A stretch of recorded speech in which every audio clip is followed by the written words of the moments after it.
Good morning, children. Welcome to our YouTube channel Academia Ambala. Children, today we are going to start History Chapter 5, that is Age of Industrialization. This chapter we will cover in two videos. This is part 1. This video talks about the age of industrialization. Industrialization did not come all at once. It was in stages that this industrialization was witnessed. So we start with the age of proto-industrialization and then we will understand idea of industrialization.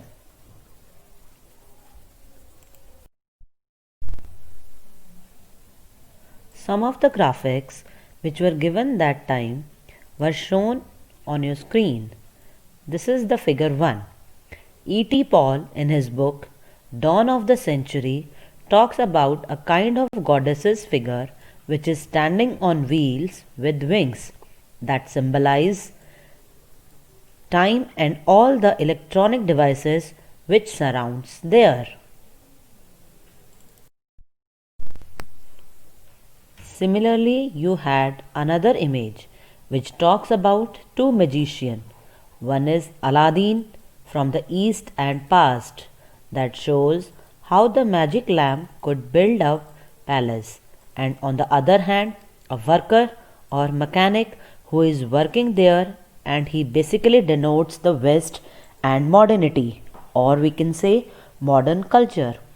So that's how the development has been taking place with bridges, railways, roads being coming up.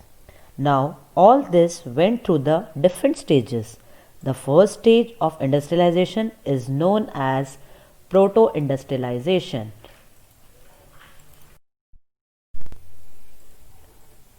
Before the Industrial Revolution, proto-industrialization.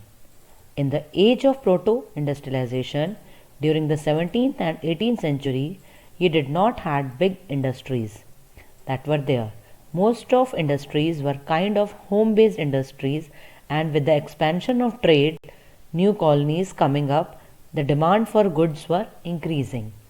Large-scale industrial production for workers not producing for themselves but for an international market. And they are not based on factories, as I told you. Basically, they are the home-based industries. Now here, the new word is there, that is guilds. Guilds are the association of producers that trained craft people, maintained control over production, regulated competition and prices, and restricted the entry on new people into the trade. Rulers granted different guilds the monopoly right to produce and trade in specific products.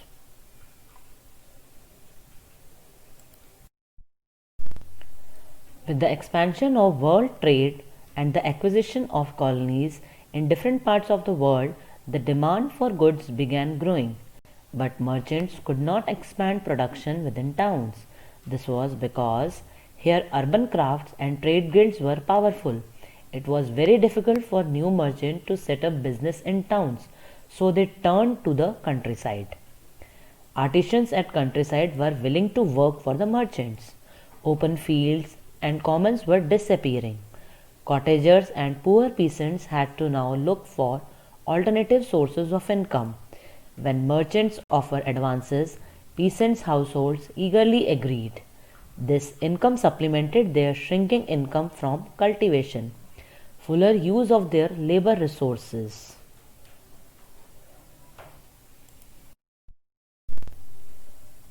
Now, the relationship developed between the town and the countryside. Merchants were based in towns. A merchant clothier in England purchased wool from a wool stapler and carried it to the spinners.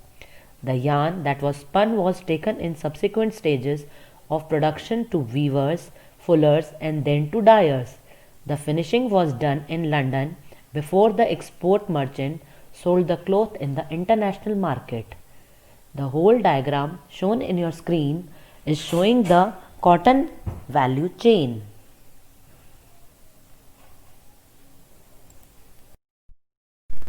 Now the coming up of the factory. The earliest factories in England came up by the 1730s. The first symbol of the new era was cotton. Its production boomed in the late 19th century, which was linked to a number of changes within the process of production. A series of inventions in the 18th century increased the efficiency of each step of the production process. Richard Arkwright created the cotton mill. The costly new machines could be purchased, set up, and maintained in the mill. When all the processes were brought together under one roof and management, it allowed a more careful supervision over the production process, a watch over quality, and the regulation of labor. In the early 19th century, factories increasingly became an intimate part of English landscape.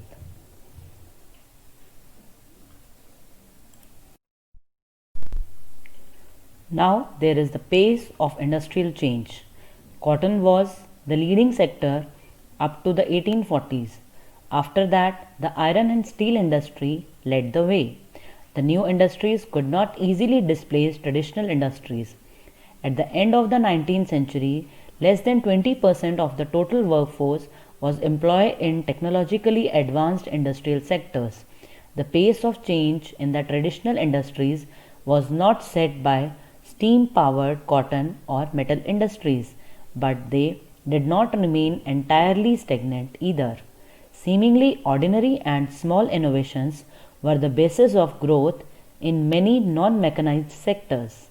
New technology was expensive, and merchants and industrialists were cautious about using it. The machines often broke down and repair was costly. At the beginning of 19th century, there were no more than 321 steam engines all over England. Steam engines were not used in any of the other industries till much later in the century.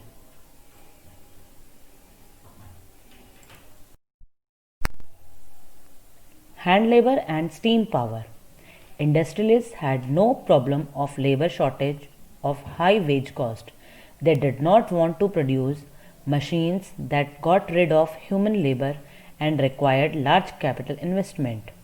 In industries where production fluctuated with the season, industrialists usually preferred hand labor, employing workers for the season. Machines were oriented to producing uniforms, standardized goods for mass market, but the demand in the market was often for goods with intricate designs and specific shapes. These required human skill, not mechanical technology. Handmade products came to symbolize refinement and class. They were better finished, individually produced, and carefully designed. Machine made goods were of export to the colonies. Now, what about the workers? Here we will discuss the life of the workers at that time.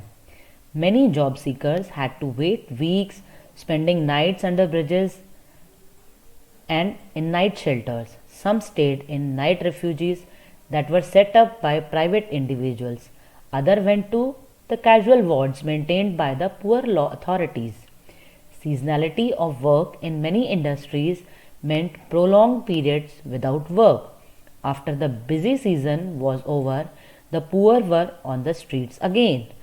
They either returned to the countryside or looked for odd jobs, which till the mid 19th century were difficult to find, and this is also known as the seasonal unemployment.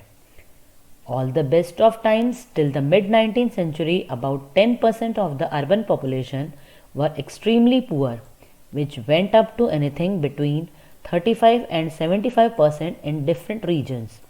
The fear of unemployment made workers hostile to the introduction of new technology. When the spinning jenny was introduced in the woolen industry, women who survived on hand spinning began attacking the new machines.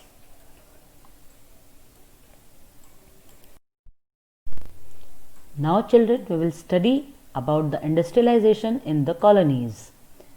The age of Indian textiles. Before the age of machine industries, silk and cotton goods from India dominated the international market in textile. Coarser cottons were produced in many countries, but the finer varieties often came from India. Bales of fine textile were carried on camel back via the northwest frontier through mountain passes and across deserts. A vibrant sea trade operated through the main pre-colonial ports. Surat on the Gujarat coast connected India to the Gulf and Red Sea ports. Masulipatam on the Coromandel coast and Hooghly in Bengal has trade link with Southeast Asian ports. A variety of Indian merchants and bankers were involved in this network of export trade, financing production, carrying goods, and supplying exporters. By the 1750s, this network controlled by Indian merchants was breaking down.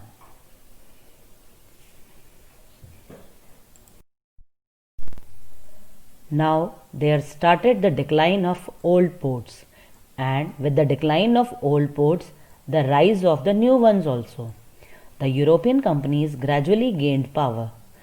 This resulted in a decline of the old ports of Surat and Hooghly, through which local merchants had operated. Export from these ports fell dramatically.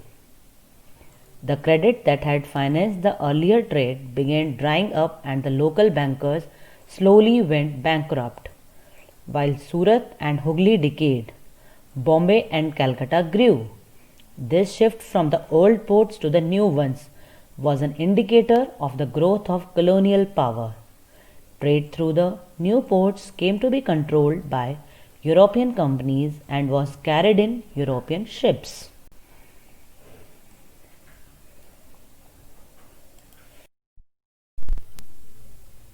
Now, the question arises here is what happened to weavers? Ways adopted by company officials to ensure regular supplies of cotton and silk textile for Indian weavers. Once the East India Company established political power, it could assert a monopoly right to trade. It proceeded to develop a system of management and control that would eliminate competition, control costs, and ensure regular supplies of cotton and silk goods. This it through a series of steps. The company tried to eliminate the existing traders and brokers by appointing a paid servant called the Gomastha to supervise weavers, collect supplies, and examine the quality of cloth. It prevented company weavers from dealing with other buyers by the system of advances. Those who took advance had to hand over the cloth they produced to Gomastha. They could not take it any other trader. Now, when the Gomasthas got power, there were reports of clashes between weavers and Gomasthas. Many weavers had small plots of land which now they had to lease out to others and devote all their time to weaving. Weaving required the labor of the entire family. Earlier, supply merchants had a close relationship with the weavers. The Gomasthas were outsiders. They acted arrogantly, marched into villages with sepoys and peons, and punished weavers for delay in supply, often beating and flogging them. Weavers lost the space to bargain for prices and sell to different buyers. The price now they received was miserably low, and the loans they had accepted tied them to the company. In many places, weavers deserted villages and migrated. Weavers, along with traders, revolted, began refusing loans, closing down their workshops, and taking to agricultural labors. Okay children, the next part of the chapter we will discuss in next video. Thank you.